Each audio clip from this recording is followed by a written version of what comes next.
मौसम के हवाले से आपको अपडेट करते चलें। आपको बताएं कि आज मुल्क के बेशतर इलाकों में मौसम सर्द और मतला जज़वी अबर आलूद रहने का इम्कान है।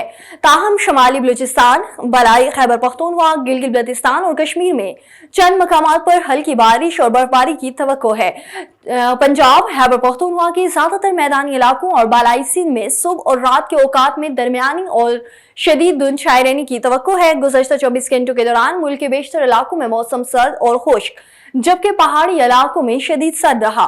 पंजाब के बेशतर इजला और बालाई सिंध में दरमियानी से शदीद धुंध छाई रही। आज रिकॉर्ड की गई कम से कम दर्जा हरारत में ला -11, स्कर्दू गोप्स -9, गिलगित -7, स्तूर हुंजा -5, चित्राल, बौंची और कल्लाम में -4 डिग्री सेंटीग्रेड रिकॉर्ड किया गया।